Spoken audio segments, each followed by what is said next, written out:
नमो हरिहंताणं नमो सिद्धाणं नमो आर्याणं नमो वज्राणं नमो लोहि त्रिकालसवसं मंगलम भगवान वीरो मंगलम गौतमो वीरो मंगलम कुंदकुंदारियो जैन धर्मोस्तु मंगलम सर्व मंगल्यम मांगल्यम सर्व कल्याणकारकम प्रधानम सर्व धर्माणं जैनम जयतु शास्त्रम ओंकार बिंदु संयुक्तम नित्यम ध्यायन्ति योगिनः कामदम मोक्षदम चैव ओंकाराय नमो नमः नमः समय साराय स्वानुभूत्या चकास्ते चित्स्वभावाय भावाय सर्वभावान्तर्चिते अज्ञानतिमिरान्धानां ज्ञानाञ्जनशलाकया चक्षुरुन्मीलितं येन तस्मै श्रीगुरुवे नमः आत्मा ज्ञानम स्वयं ज्ञानम ज्ञानात् अन्यत् करोति किं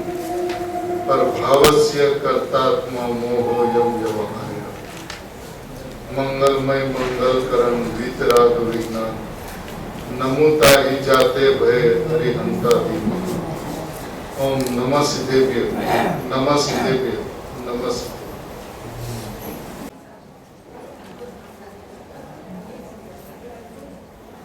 पूज्य गुरुदेव श्री के जीवन दर्शन करवाते हुए बाबूजी सम्यक दर्शन का जो विषय है, यह वस्तु तत्व दर्शन का स्वरूप क्या है, वो किस तरह से ये जो वस्तु जो है तत्व जो है उसका दर्शन हो सकता है, इनकी व्यवस्था बतलाते हुए ये बात स्पष्ट करते हैं कि अपन इस बात को अच्छी तरीके से समझे कि चार अनुयोग जो है, जिनेंद्र भगवान की जो ओम ध्वनि है जिसमें 12 अंग चौपूर्वक समाते हैं, उसका तात्पर्य क्या, वितरागता तात्पर्य है। और वितरागता माने सम्यक दर्शन, वितरागता माने मोक्ष मार्ग, वितरागता माने परिपूर्ण मोक्ष की प्राप्ति। तो चारों अनुयोग का हेतु मोक्ष मार्ग का जन्म किस तरह से हो ये बतलाने के लिए है। अब उसके अंदर में जितने भी प्रकरण हैं, जितनी भी नयों की चर्चा है, वो सबका हेतु शुद्ध नहीं पे ले आता।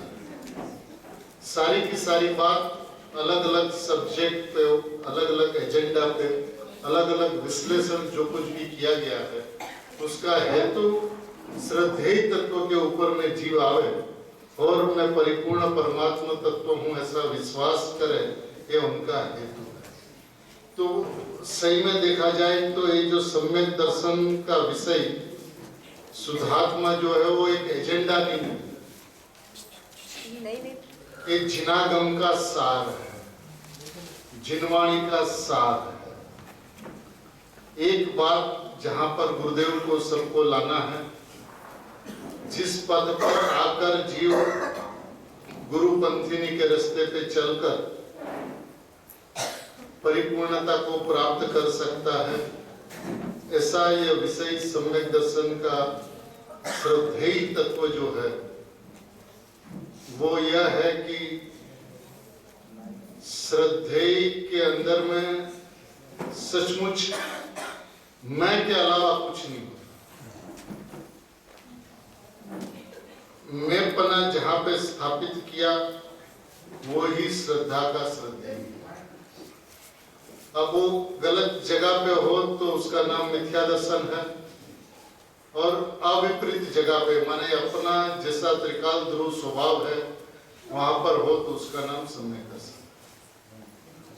अब इस संदर्भ में बाबूजी वस्तु तत्व दर्शन के अंतर्गत ये गुरुदेव श्री ने क्या कहा ये बात बतलाते हैं। देखिए उन्होंने शुरुआत की, उन्होंने कहा मैंने ऊपर में सारी बात गुरुदेव के बारे में कही गई। अब गुरुदेव ने क्या कहा, तो कि यह कहा कि विश्व के सभी जड़ चेतन पदार्थ स्वयं सिद्ध अनंत शक्तिमय एवं पूर्ण है। ये गुरुदेव श्री ने कहा कि विश्व के सभी जड़ चेतन पदार्थ स्वयं सिद्ध है। एक पदार्थ को अपने अस्तित्व के लिए दूसरे पदार्थ की आवश्यकता नहीं है। अनंत शक्तिमय है, दरेक पदार्थ अनंत शक्तिमय है और पूर्ण है, माने किसी को किसी की आवश्यकता, जड़ को चेतन की आवश्यकता नहीं है, चेतन को जड़ की आवश्यकता नहीं। इतना ही नहीं, लेकिन चेतन के जो दो स्वभाव जो है, यानी कि आत्मा के दो स्वभाव जो है, द्रव्य स्वभाव और पर्याय स्वभाव, ये दोनों ही अपने में परिपूर्ण है। इसको नई विविक्षा की भी जरूरत नहीं है, क्योंकि द्रव्य और पर्याय दोनों स्वभाव है और स्वभाव हमेशा निरपेक्ष होते हैं। स्वभाव को नयों की आवश्यकता नहीं होती है, नयों से स्वभाव समझा नहीं जाता, स्वभाव से स्वभाव समझाया जाता है। तो ये बात भी अत्यंत स्पष्ट है कि एक दूसरे से अत्यंत भिन्न अपनी स्वरूप सीमा में ही रहते हैं और एक दूसरे का स्पर्श तक नहीं करते। जैसे जड़ चेतन का स्पर्श नहीं करता, जड़ चेतन की सीमा में नहीं जाता, चेतन जड़ की सीमा में नहीं आता और एक दूसरे का स्पर्श तक नहीं करता। यही बात यथातथ्य द्रव्य पर्याय में भी लागू पड़ती है। पर्याय न तो द्रव्य में जाती है और न तो द्रव्य पर्याय में आता है, न तो पर्याय द्रव्य को स्पर्शती है और न तो द्रव्य पर्याय को स्पर्शता है। और अनुभव करते हुए, स्पर्श का अनुभव करते हुए ये अस्पर्शी है ऐसा स्वसंवेदन में आता है, तब बार आके कहता है कि एक दूसरे का स्पर्श ही नहीं कर, स्पर्श करके कहता है कि स्पर्श नहीं करते। एक पारा की तरह है, पारा को एक हाथ में रखा जाए और उसको पकड़ने की कोशिश की जाए तो पकड़ में नहीं आता। बस ऐसा ही है, ऐसा कहने में आता है कि द्रव्य का अनुभव पर्याय करती है, लेकिन वास्तविकता तो यह है कि पर्याय का ही अनुभव करती है। पर्याय को द्रव्य का अनुभव हो जाए तो अपरिणामी परिणाम में आवे तो अपरिणामी का अनुभव हो सकता है, लेकिन अपरिणामी परिणाम में आता ही नहीं तो अपरिणामी का अनुभव कैसे करें। लेकिन परिणाम अपने द्रव्य की रचना करके अपने द्रव्य का अनुभव करती है। एक अलग विषय है, बाद में जब वो विषय चलेगा तब अपन इसकी चर्चा करेंगे। अतः सभी जड़ चेतन सत्ताएं नितांत शुद्ध है। आत्मा भी एक ऐसी स्वयं सिद्ध निरपेक्ष शुद्ध चैतन्य सत्ता है। श्रद्धा, ज्ञान, चारित्र, आनंद आदि उसकी असाधारण शक्तियां अथवा स्वभाव है जो शाश्वत उसी में रहते हैं। द्रव्य स्वभाव चैतन्य सत्ता जो निरपेक्ष शुद्ध है, स्वयं सिद्ध है, उसके सारे के सारे गुण भी शाश्वत उसी में रहते हैं।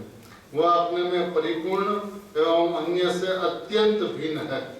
अतः वह एक शुद्ध एवं स्वतंत्र सत्य है, क्योंकि जो सत्य अथवा सत्ता है वह स्वतंत्र, पूर्ण एवं पवित्र होना ही चाहिए, अन्यथा वह सत्य कैसा। सत्य किसे कहते हैं? जो स्वतंत्र हो, जो पूर्ण हो, जो पवित्र हो, उसका नाम सत्य है। यदि द्रव्य सत्य है तो स्वतंत्र है, पूर्ण है और पवित्र है।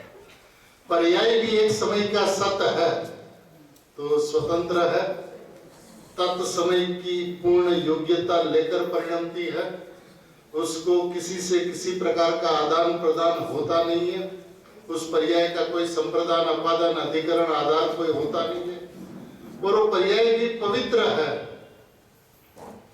पवित्र है माने उस पर्याय को अपने परिणमन के लिए किसी की अपेक्षा नहीं है। यहाँ पर्याय में पवित्रता, शुद्धता की बात नहीं है। पर्याय अपनी योग्यता से दूसरे की अपेक्षा बिना सत्यपने परिणमती है, तो पर्याय भी पूर्ण, पवित्र और स्वतंत्र है, अन्यथा वह सत्य कैसा। दूसरी तरफ से कहते हैं कि जो जड़ है वो पूरा जड़ हो एवं चेतन पूरा चेतन। अपूर्ण जड़ अथवा अपूर्ण चेतन का स्वरूप ही क्या हो। अतः भिन्नत्व, पूर्णत्व एवं एकत्व सत्य का स्वरूप ही है। भिन्नत्व, पूर्णत्व एवं एकत्व ये सत्य का स्वरूप है। विश्व के दर्शनों में जैन दर्शन का यह एक मौलिक अनुसंधान है। अपने अनुसंधान में उसने कहा, यानी कि गुरुदेव ने कहा कि वस्तु का एकत्व ही उसका परम सौंदर्य है। संबंध की वार्ता भी संवाद है। वस्तु का एकत्व ही माने चेतन चेतन में बसे, यही चेतन का परम सौंदर्य है। और चेतन का जड़ के साथ में कुछ भी संबंध, ये वार्ता भी संवाद है। हो नहीं सकता चेतन का जड़ के साथ में कोई संबंध। कृपालु देव ने कहा, जड़ थी चेतन उपजे, चेतन थी जड़ थाय, एवो अनुभव कोई ने प्यारे कदी न था। ये व्यवस्था नहीं है। जड़ को चेतन के साथ में और चेतन को जड़ के साथ में कोई भी आदान प्रदान की कोई व्यवस्था नहीं है, किसी प्रकार का संबंध नहीं है। तो यदि जीव यह कहता है कि कर्म के कारण मैं दुखी हूँ, कर्म के कारण मैं जगत में रोता हूँ, तो उसे जड़ चेतन की व्यवस्था क्या है वो ही पता नहीं। उसने चेतन को जड़ मान रखा है। कर्म के कारण कोई सुखी दुखी होता ही नहीं है। और ये संयोगों की वार्ता भी नो कर्मों के संयोगों की वार्ता है, आत्मा का कोई संयोग नहीं होता है। चेतन को जड़ का क्या संयोग हो सकता है? यदि चेतन को संयोग है तो प्रति समय उत्पाद वे वाली जो पर्याय है वह उनका संयोग है, क्योंकि गुण तो आत्मा से अभेद है और भिन्न पर्याय ये उनका संयोग आप कह सकते हो। लेकिन इसके अलावा और कोई भी संयोग भाव, उदय भाव चेतन के साथ में कोई भी संबंध नहीं रखता। विश्व के प्रत्येक पदार्थ के दो अवयव है, एक उसकी अनंत शक्तिमय ध्रुव सत्ता जिसे द्रव्य कहते हैं, और दूसरी उसकी प्रति समय बदलने वाली पर्याय। आत्मा पदार्थ के भी इसी प्रकार के दो अवयव है, एक इसकी श्रद्धा ज्ञान आनंद आदि अनंत शक्तिमय ध्रुव शुद्ध एवं पूर्ण सत्ता, एवं दूसरी उसकी श्रद्धा ज्ञान आदि पर्याय मानने जानने आदि रूप पर्याय। दरेक पदार्थ के दो अवयव होते हैं। पहले तो जड़ और चेतन दो पदार्थ का है, फिर अब दोनों पदार्थ की स्वतंत्रता बतलाई, उसका पूर्णत्व बतलाया, उसका सतपना बतलाया, उसकी पवित्रता बतलाई। अब वो दरेक पदार्थ जो है, चाहे जड़ हो चाहे चेतन, उनके दो अवयव होते हैं, एक द्रव्य और एक पर्याय। अब आत्मा पदार्थ जो है उसके भी इसी प्रकार से दो अवयव है, एक उसकी श्रद्धा ज्ञान आदि आदि आनंद आदि अनंत शक्तिमय ध्रुव शुद्ध पूर्ण सत्ता, और दूसरी जानने मानने वाली पर्याय। आत्मसत्ता का ऐसा परिशुद्ध स्वरूप स्थापित हो जाने पर, आत्मसत्ता का ऐसा परिशुद्ध स्वरूप स्थापित हो जाने पर आत्मा की श्रद्धा ज्ञान यानी कि जानने मानने वाली पर्याय वृत्ति का केवल एक ही काम रहा कि वह आत्मा को पूर्ण एवं शुद्ध ही माने, ऐसा ही जाने एवं ऐसा ही अनुभव करे, और अन्य सभी जड़ चेतन पदार्थों को अपने से भिन्न जाने। अब चेतन पदार्थ कैसा है? तो क्या अनंत शक्तिमय ध्रुव परिपूर्ण सत्ता, और दूसरी ओर उनकी जो पर्याय है श्रद्धा ज्ञान की, जिनका काम है मानना और जानना, करना उसका काम नहीं है, तो करते पने की कोई चर्चा ही नहीं है, वो उठाना भी नहीं चाहिए क्योंकि वो प्रकरण ही नहीं है। उसका काम है जानना और मानना। अब जानना और मानना की जो पर्याय है उसको क्या है जानना और मानना? तो क्या उसका एक ही काम रहा कि वह आत्मा को पूर्ण एवं शुद्ध ही माने, ऐसा ही जाने, ऐसा ही अनुभव करे, बस उसका काम इतना रह गया। जैसा अपना त्रिकाली ध्रुव चैतन्य सत्ता है वैसा माने, वैसा जाने, वैसा अनुभव। इसके अलावा पर्याय कुछ कर भी नहीं सकती। पर्याय के अंदर में दो कार्य होते हैं, चाहे तो वो ऐसा जाने और माने, चाहे तो ऐसा न जाने और न माने। जाने और माने तो उसका नाम सम्यक दर्शन सम्यक ज्ञान, और न जाने न माने तो उसका नाम मिथ्या दर्शन मिथ्या ज्ञान। गुरुदेव श्री ने एक बार ऐसा कहा कि आगे सिमंदर परमात्मा का ओम ध्वनि में ऐसा आया कि अनादि अनंत ज्ञान के अंदर में दो क्रियाएं होती है, ज्ञान का ज्ञातृत्व या ज्ञान का अज्ञातृत्व। ज्ञान में ज्ञायक हूं ऐसा जाने, या मैं ज्ञायक हूं ऐसा नहीं जाने। इसके अलावा ज्ञान कुछ कर नहीं सकता। अपने आप को परमात्मा जाने या परमात्मा न जाने, बस इतना ही ज्ञान का कार्य। जाने तो उसका नाम सम्यक ज्ञान, और न जाने तो उसका नाम मिथ्या ज्ञान। मैं परमात्मा हूं ऐसा माने तो उसका नाम आत्मदर्शन, सम्यक दर्शन, और ऐसा आदर्शन, ऐसा दर्शन ना करे तो जिसका नाम आदर्शन, उसका नाम मिथ्या दर्शन। इसके अलावा पर्याय में कुछ हो नहीं सकता। पर्याय कितना भी विपरीत परिणमन करे, लेकिन उस पर्याय में होता क्या है? यदि उसने विपरीत माना तो विपरीत हो गए, शरीर को मेरा माना तो शरीर मेरा हो गया, कर्म को मेरा माना तो कर्म मेरा हो गया, रागद्वेष को मेरा माना तो रागद्वेष मेरा हो गया। हुआ क्या? कुछ भी तो नहीं हुआ। बाबूजी का एक बहुत सुंदर दृष्टांत है कि 5 तोला सोना और 5 तोला पीतल, अब दोनों को मिला दिया जाए, दोनों ही पीले हैं, दोनों को मिला दिया जाए और मिलाकर वजन किया जाए, तो वजन कितना होगा? 10 तोला। 5 तोला सोना, 5 तोला पीतल, वजन 10 किलो। तब ये जो 10 तोला जो वजन हुआ, उसमें सोना कितना, पीतल? सोना 10 हुई है या पीतल 10 हुई है? अब एक जगह पे, एक क्षेत्र पे आए तो दोनों एक हो गए। सोना सोना ही रहता और पीतल पीतल ही रहता।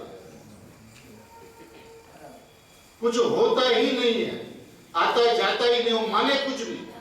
मानने से कोई अंतर नहीं पड़ता। मानने से पर पदार्थ स्व पदार्थ में नहीं आता, मानने से पर्याय आत्मा में नहीं चली जाती, मानने से द्रव्य पर्याय में नहीं आ जाता।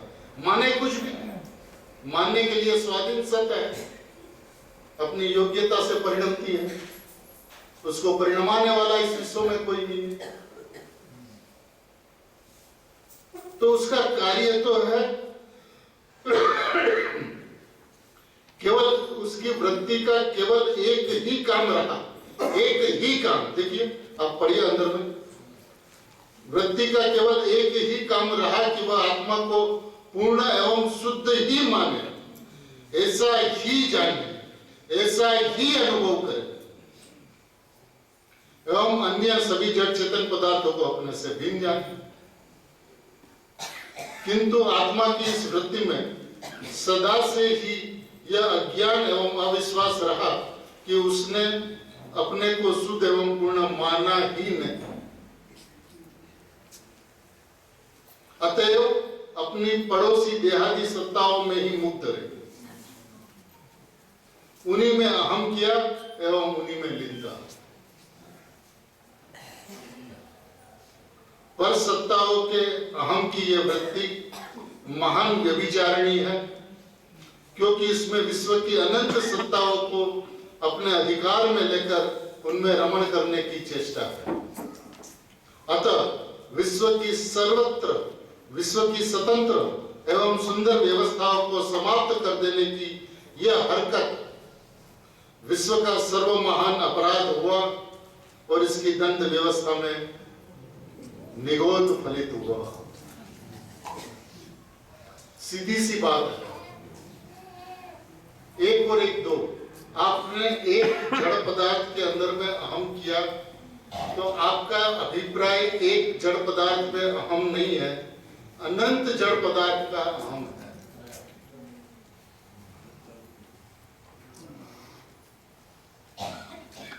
और ये अनंतानुबंधी होने से इसका फल तो निगोद ही फलित हो सकता है। और जिसने यहां से अपने मुंह को मोड़ा है, उसका काम क्या है? अपनी ध्रुव चैतन्य सत्ता को ही जाने, माने और इसी में ही लीन रहे। ये वस्तु तत्व दर्शन की सीधी सादी रूपरेखा है। अब आगे कहते हैं, जीव के अनादि अज्ञान का कारण व निवारण। आज तक जो घटना घटित हुई सो तो हुई, लेकिन उसका इस अज्ञान का कारण क्या है और इसका निवारण कैसे हो? परिशुद्ध कांचन तत्व होने पर भी आत्मा की वृत्ति में इतना लंबा एवं ऐसा भयंकर अज्ञान क्यों रहा? वस्तु परिशुद्ध कांचन तत्व है, अनादिकाल के अनंत प्रयत्न के बावजूद वस्तु ज्यों की त्यों रही है। अनंत काल निगोद में रहते हुए, अनंत पुद्गल परावर्तन करते हुए भी वस्तु के अंदर में रंच मात्र भी फर्क नहीं पड़ा, अंतर नहीं पड़ा। ये परिशुद्ध कांचन तत्व होने पर भी आत्मा की वृत्ति में इतना लंबा एवं ऐसा भयंकर अज्ञान क्यों रहा, उसका उत्तर आत्मा से दूर कहीं अन्यत्र तलाश करना एक दार्शनिक अपराध होगा। क्योंकि भिन्न सत्ता वस्तु में कारण कार्य भाव कभी भी घटित नहीं होता। जो भिन्न सत्ता है, जड़ और चेतन, अब इसमें कार्य कारण भाव कभी घटित ही नहीं होता, तो उनका कारण, अज्ञान का कारण यदि जड़ पदार्थ को खोजा जाए, कर्म को देखा जाए, तो एक दार्शनिक अपराध होगा। माने तत्व के दर्शन को उसने समझा नहीं, वस्तु व्यवस्था को उन्होंने समझा नहीं, इसलिए वो कारण कार्य संबंध पर में खोजते रहता है, दोषारोपण पर में करते रहता है। और जबकि व्यवस्था यह है कि भिन्न सत्ता वस्तु में कारण कार्य भाव कभी भी घटित नहीं होता, अतः उसका उत्तर स्वयं आत्मा में ही निहित है, गर्भित है। और वो यह है कि आत्मा ने सदा से स्वतः ही यह ज्ञान परिणाम किया और यह स्वयं ही अज्ञानी रहा। स्वयं ने अज्ञान परिणाम किया और स्वयं अज्ञानी रहा। अब अज्ञान परिणाम माने क्या? अपने को ज्ञायत नहीं जाना, अपने को ज्ञायत नहीं मानना। अब जब जाना और माना नहीं तो लीनता की बात खड़ी नहीं होती।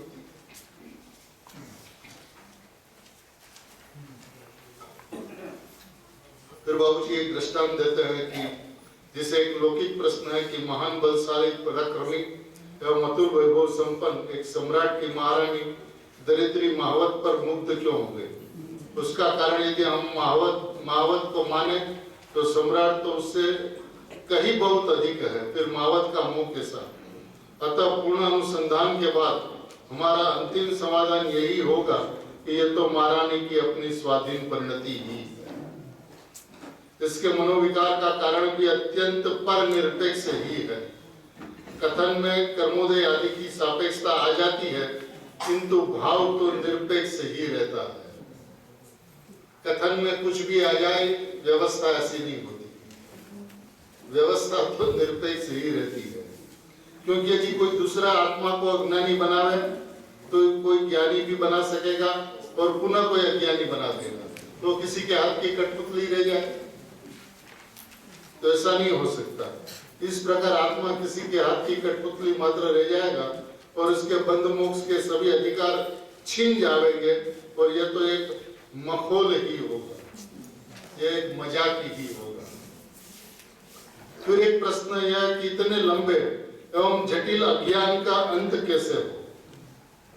तो ठीक है, चलिए भाई, अपना दोस्त था, अपना अज्ञान था, अपने स्वभाव की ओर नहीं देखा, नहीं चाहा, अपने में अपनत्व नहीं किया, एकत्व नहीं किया, तो अब प्रश्न यह उठता है कि फिर यह इतने लंबे और जटिल अनंत काल से चलता है, यह अज्ञान का अंत कैसे हो?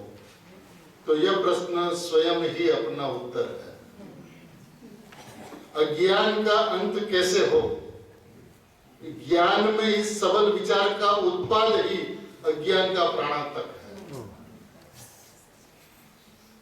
कि अज्ञान का स्वरूप जिसे विदित हुआ कि अभी अनादिकाल से अज्ञान चला आ रहा, तो अज्ञान क्या तो विदित हो गया कि अपने को नहीं जाना, ध्रुव आत्मा को, चैतन्य सत्ता को पूर्ण परिपूर्ण शुद्ध नहीं जाना, नहीं माना, यह उसका अज्ञान था। तो यह अज्ञान नहीं था, यह ज्ञान का जन्म हुआ। वो ज्ञान ने अज्ञान का स्वरूप जान लिया कि ऐसा अज्ञान अनादिकाल से चला आया। अब ये प्रश्न जहां पे उठा है, वहां पे यही उसका प्राण का अंत, अज्ञान के प्राण का अंत होने का शुरुआत हो गई। सबल विचार का उत्पाद ही अज्ञान का प्राणांतक है, क्योंकि प्रबल अज्ञान में ऐसा समर्थ विचार होता ही नहीं। जहां पे प्रबल अज्ञान हो, यहाँ पे ऐसा समर्थ विचार कि इस अज्ञान का अंत कैसे हो, यह विचार का जन्म ही नहीं होता। अनादि अज्ञान के प्रवाह में शुद्ध आत्मा अनुभूति संपन्न किन्हीं ज्ञानी सत्पुरुष का सहयोग मिलने पर जो महान उद्यमशील आत्मा उनकी कल्याणी वाणी को हृदयगम करता है, उनका अनादि का अज्ञान शिथिल होकर इस समर्थ विचार में प्रवृत्त होता है। ज्ञानी गुरु के सुयोग एवं उनकी वाणी मात्र से यह नहीं होता, वरन गुरु की वाणी का मर्म जिसे अपने ज्ञान में प्रतिभाषित हुआ है, उसे यह विशुद्ध चिंतन धारा प्राप्त होती है। किसको होती है? गुरु की वाणी का मर्म। बस यहीं पे मर्म है। गुरु की वाणी तो सुन लेता है, वो वाणी मात्र से यह नहीं होता। देखिए, ज्ञानी गुरु के सुयोग एवं उसकी वाणी मात्र से नहीं होता, वरन गुरु की वाणी का मर्म जिसे अपने ज्ञान में प्रतिभाषित हुआ है। गुरु का सुयोग मिला और उसकी वाणी सुन ले, उससे काम नहीं बनेगा। लेकिन वाणी का मर्म, गुरुदेव का हृदय जिसके हृदय में बस गया, जिसके ज्ञान में प्रतिभाषित हो गया, उसे यह विशुद्ध चिंतन धारा प्रारंभ होती है। एक प्रश्न हमारा और हो सकता है कि अज्ञानी को ज्ञान ही नहीं है, वो यह सब कैसे करता होगा? तो ऐसा नहीं है कि उसके पास ज्ञान का अभाव है। ये बात अच्छी तरह से समझिए कि प्रत्येक समय उत्पन्न होता हुआ जो उपयोग है, जो उत्पाद व्यय वाला उपयोग है, उस उपयोग के अंदर में एक सामान्य उपयोग का जन्म होता है। जिस सामान्य उपयोग के अंदर में भगवान आत्मा आबाल गोपाल सभी को सदाकाल जानने में आता है, तो प्रति समय उत्पाद ज्ञान का होता है। न सम्यक ज्ञान का होता है, न मिथ्या ज्ञान का होता है। सामान्य ज्ञान का जन्म होता है। और अब सामान्य ज्ञान जिस तरफ झुकता है, चाहे स्व तरफ झुके तो सम्यक ज्ञान कहलाता है, और पर तरफ झुके तो मिथ्या ज्ञान कहलाता है। लेकिन उत्पन्न होता है ज्ञान, तो सबके पास में ज्ञान है, और प्रति समय ज्ञान का जन्म होता है। अज्ञान का जन्म नहीं होता, मिथ्या ज्ञान का जन्म नहीं होता। प्रत्येक समय ज्ञान का जन्म होता है, और जिसको विषय करे, चाहे स्व या पर, स्व को विषय करे तो सम्यक ज्ञान कहलाता है, और पर को विषय करे तो मिथ्या ज्ञान कहलाता है। इसलिए कहते हैं कि तो ऐसा नहीं कि उसके पास ज्ञान का अभाव है। अज्ञानी के पास ज्ञान तो बहुत है,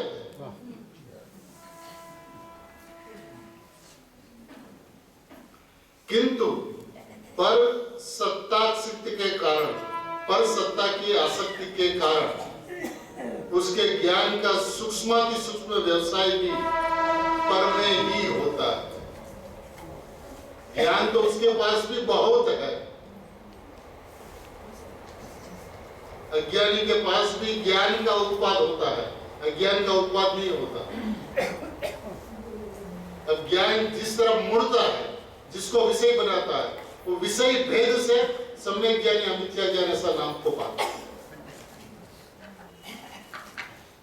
तो सबके पास में ज्ञान है, और ज्ञान का जन्म होता है। अब उसकी वृत्ति के अंदर में क्या है, उसकी मान्यता के अंदर में क्या है, उसकी समझ के अंदर में क्या है, उसके विश्वास के अंदर में क्या है, उसके अभिप्राय के अंदर में क्या है, उसके मुताबिक पर्याय अपनी योग्यता के मुताबिक स्व और पर तरफ झुकती हुई, स्व या पर को विषय बनाती हुई, चाहे सम्यक ज्ञान रूप परिणमती है, चाहे मिथ्या ज्ञान रूप परिणमती है। तो इसलिए कहते हैं कि सूक्ष्माति सूक्ष्म व्यवसाय भी पर में ही होता है, किंतु यही ज्ञान सदगुरु भगवंत से आनंद निकेतन स्वसत्ता की महिमा सुनकर उसके प्रति उग्र व्यवसाय करके सम्यक ज्ञान में परिणमित हो जाता है, परिणत हो जाता है। कितनी बार जो उत्पन्न होता हुआ ज्ञान है वो सदगुरु भगवंत से, सदगुरु मात्र नहीं, सदगुरु भगवंत से आनंद निकेतन, आनंद का जो धाम है, आनंद की जो मूर्ति है, ऐसी स्वसत्ता की महिमा सुनकर, उसमें बात नहीं है कि स्वसत्ता और परसत्ता दोनों को सुनकर, स्वसत्ता की महिमा सुनकर उसके प्रति उग्र व्यवसाय करके, ये सारी शर्तें हैं। टर्म्स एंड कंडीशन है। उग्र व्यवसाय करके सम्य ज्ञान में परिणत हो जाता है और अतीन्द्रिय आनंद का आवेदन करने लगता है। देखिए करना क्या है, स्वभाव की महिमा सुनी और सुनकर उसके प्रति उग्र व्यवसाय हुआ, यानी उसकी महिमा आई, उसका अहोभाव आया, तो समय के चलिए। कोई लंबी चौड़ी वार्ता नहीं है, कुछ नहीं। उसने मान रखा है कि कठिन है, बाबूजी कहेंगे उसकी कठिन मानना ही कठिन है।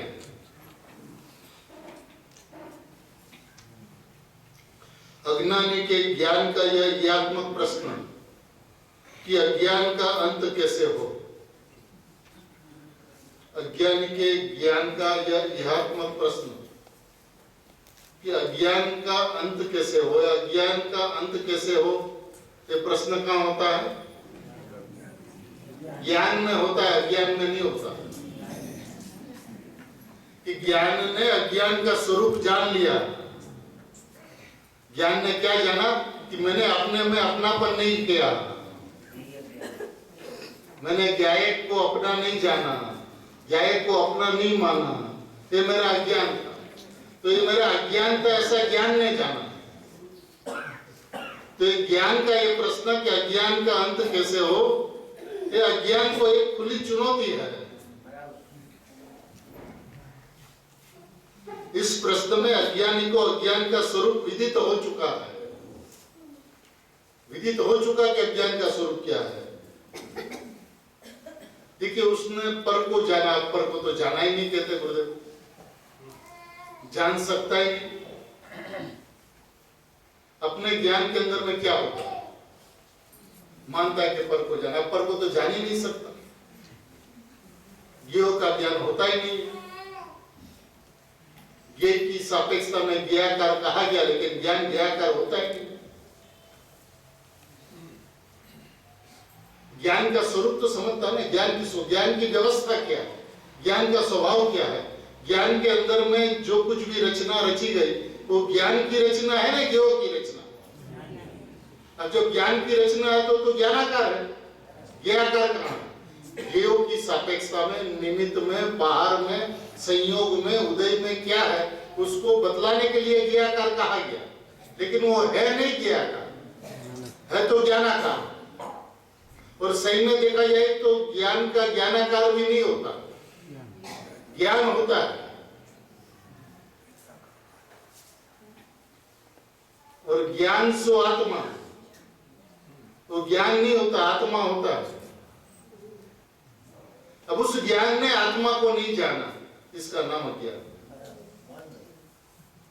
अब ऐसा ज्ञान उसे उदित हो चुका है कि मेरे में ज्ञान होता है और ज्ञान में आत्मा जानने में आता है। ये मेरे ज्ञेय नहीं है, लोक मेरा ज्ञेय नहीं है। और अंदर भी जाता है तो ये कहता ज्ञायक मेरा ज्ञेय नहीं है। जब तक ज्ञायक उसको ज्ञेय दिखेगा तब तक ज्ञान ज्ञेय का संकर दोष खड़ा रहेगा।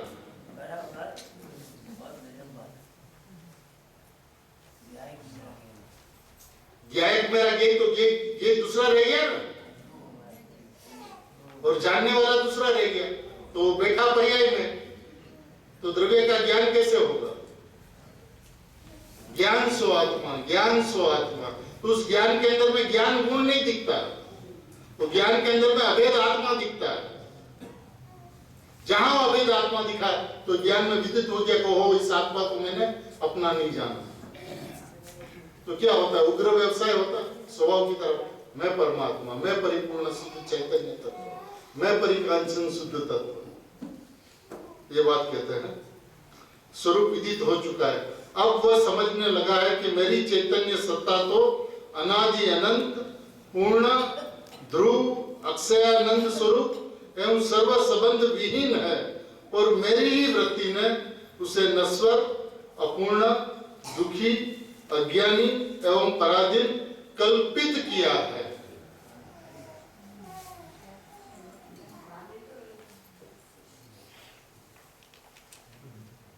इस बात को समझ लिया कि मेरी जो चैतन्य सत्ता है वो अनादि अनंत है, पूर्ण है, ध्रुव है, अक्षयानंद स्वरूप है एवं सर्व संबंध भी नास्ति सर्वोपि संबंध। उसके अंदर में कौन कौन से संबंध? कर्ता कर्म संबंध नहीं, कारण कार्य संबंध नहीं, निमित्त नैमित्तिक संबंध नहीं और ज्ञाता ज्ञेय संबंध नहीं। किसी प्रकार का संबंध, चारों संबंध में से किसी भी प्रकार का संबंध नहीं, सर्व संबंध विहीन है ना, सर्व संबंध विहीन है। सर्व संबंध ये बहुत मुख्य बात है, अभूतपूर्व बात है, सर्व संबंध विहीन। कर्ता कर्म नहीं, कारण कार्य तो है, कारण कार्य नहीं, ज्ञाता ज्ञेय तो है। ये सारे के सारे उलझने वाले संबंधों की चर्चा है।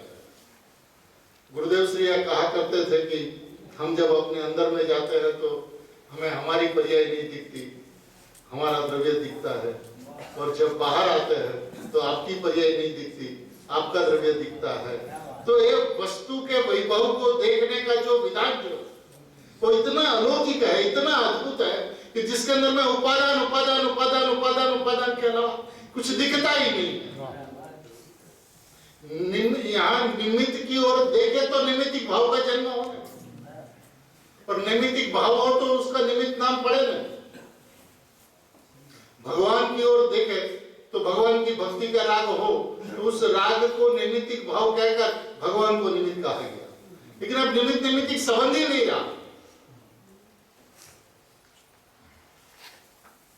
तो ये कहते हैं सर्व संबंध विहीन है और मेरी ही वृत्ति ने उसे नश्वर अपूर्ण दुखी अज्ञानी एवं पराधीन कल्पित किया है। यही मेरा अज्ञान था, और अज्ञान आत्मा की पर्याय होने पर भी झूठा होने से कभी भी अनुशीलन के योग्य अर्थात श्रद्धेय नहीं है, क्योंकि अज्ञान के अनुशीलन में कभी भी सही आत्मसत्ता की उपलब्धि नहीं हो सकती। सीधी सी बात है। इस प्रकार अज्ञान को वह स्वसत्ता विरोधी एवं नितांत मिथ्या मानकर अज्ञान एवं अज्ञान के प्रादुर्भूत परसत्तावलंबी पुण्य एवं पाप की वृत्तियों एवं अनंत परसत्ताओं से एकत्व तोड़ता हुआ, किससे किससे एकत्व तोड़ता हुआ? स्वसत्ता विरोधी। सबसे पहली बात तो है कि स्वसत्ता विरोधी नितांत मिथ्या मानकर अज्ञान एवं अज्ञान से प्रादुर्भूत परसत्तावलंबी पुण्य पाप की वृत्तियां, पुण्य पाप की वृत्तियां परसत्तावलंबी होती है, और अनंत परसत्ताओं से एकत्व तोड़ता हुआ एवं समर्थ भेद ज्ञान के बल से स्वसत्ता में ही एकत्व एवं अहम की स्थापना करता हुआ अपने अविराम चिंतन द्वारा जब महामहिम आनंद निकेतन निज चैतन्य सत्ता में ही अलग जगाता है, तो सदा से पुण्य पाप जैसी परसत्ताओं में पड़ा श्रद्धा का अहम कंपित एवं विडोलित होकर स्खलन को प्राप्त होता है।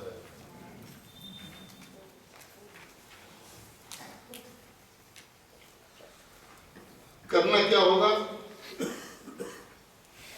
समर्थ भेद ज्ञान के बल से स्वसत्ता में ही एकत्व एवं अहम की स्थापना। भेद ज्ञान किसको कहते हैं? जिसके अंदर में भेदों का ज्ञान न हो, जिसके अंदर में अभेद का ज्ञान हो। स्वाभाविक अभेद ऐसा अपना जो परमात्मा तत्व है ना, ठीक है ना, कहा स्वसत्ता में ही एकत्व। अब स्वसत्ता में एकत्व माने क्या? अभेद का ज्ञान,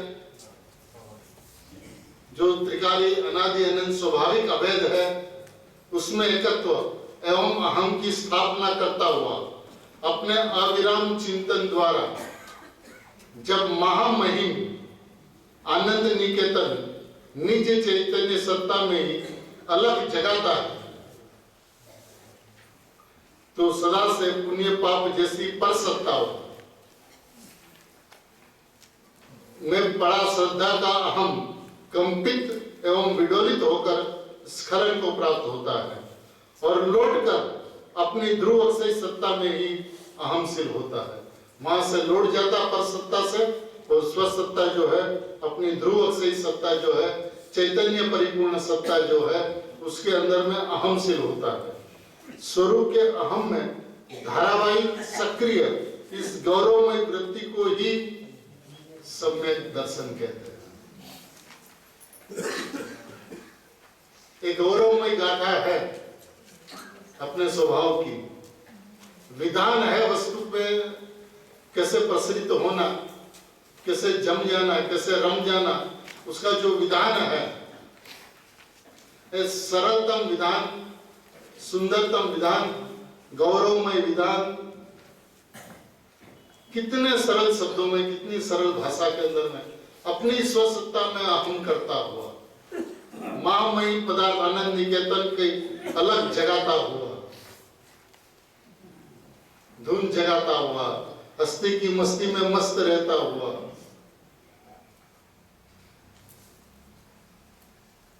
स्वरूप के अहम में धारावाहिक सक्रिय इस गौरवमय वृत्ति को ही सम्यक दर्शन कहते हैं। ये सम्यक दर्शन के प्राप्त करने की विधि, अज्ञान का नाश कैसे हो, ऐसा जो प्रश्न उठा वह ज्ञान का ही स्वरूप, जिसने अज्ञान का स्वरूप जान लिया और ज्ञान ने सही रास्ता जानकर अपने स्वभाव की व्यवस्था को समझकर उसके अंदर में अहम करता हुआ पर सत्ता से वापिस आता हुआ, उसको स्खलन को प्राप्त होता हुआ, गौरवमय स्वसत्ता के अंदर में लीन होता हुआ जो परिणाम का जन्म होता है उसका नाम सम्यक दर्शन है। ऐसा सम्यक दर्शन सहज मात्र में उत्पन्न होता है, उसके लिए प्रयत्न नहीं किया जाता। स्वभाव की महिमा में, स्वभाव की गौरव गाथा में ये सहज मात्र में उत्पन्न होने वाला सम्यक दर्शन सहज मात्र में ही सबके परिणाम में उत्पन्न हो, इसी मंगल भावना के साथ में